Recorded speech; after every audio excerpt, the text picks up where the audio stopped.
আসসালামু আলাইকুম বন্ধুরা, কেমন আছো? আলহামদুলিল্লাহ আমি ভালো আছি। তোমরাও হয়তো আল্লাহ পাকের অশেষ রহমতে ভালো আছো। আমি আজকে তৈরি করেছি খেজুর গুড়ের মশলা চা। আমার এই খেজুর গুড়ের মশলা চা রেসিপিটা তোমাদের কাছে যদি ভালো লেগে থাকে তাহলে অবশ্যই বাসায় ট্রাই করে দেখবে। শীতের সন্ধ্যায় এইভাবে খেজুর গুড়ের মশলা চা খেতে খুবই মজা লাগে। তো বন্ধুরা দেখতে থাকো আমি এই খেজুর গুড়ের মশলা চাটা কিভাবে তৈরি করলাম। এখানে আমি খেজুরের গুড়ের মশলা চার জন্য নিয়েছি খেজুরের গুড়, গুঁড়া দুধ, চা পাতা। এখানে নিয়েছি আমি 2 কাপ পরিমাণে পানি। আর মশলার জন্য নিয়েছি আমি আদা কুচি, লবঙ্গ, দারচিনি, এলাচ, তেজপাতা। এখন আমি চা তৈরিতে চলে যাব।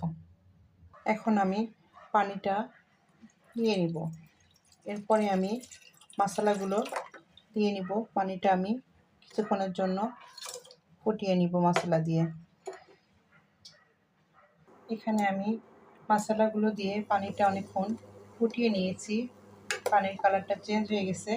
এখন আমি যে খেজুরের গুড়টা নিয়েছিলাম এটা আমি দিয়ে দিব। তো বন্ধুরা আমি এখানে 2 কাপ পরিমাণে খেজুরের গুড়ের মশলা চাটা তৈরি করব। এই জন্য আমি পানির পরিমাণটা কম দিয়েছি। খেজুরের গুড় দিয়ে পানিটা আমি আরও কিছুক্ষণ ফুটিয়ে নিয়েছি। এখন আমি চা পাতাটা দিয়ে নিব।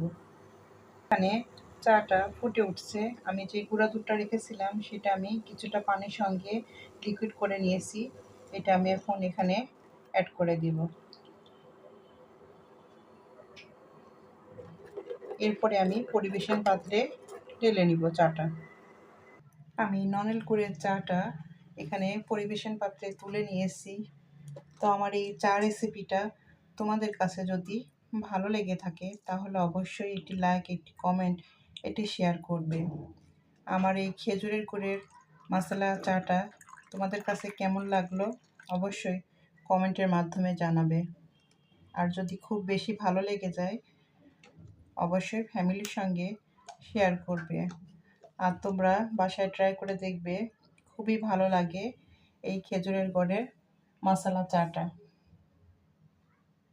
আমার এই খেজুরের গুড়ের চা রেসিপির সঙ্গে এতক্ষণ পর্যন্ত যারা আসো তাদেরকে অসংখ্য অসংখ্য ধন্যবাদ।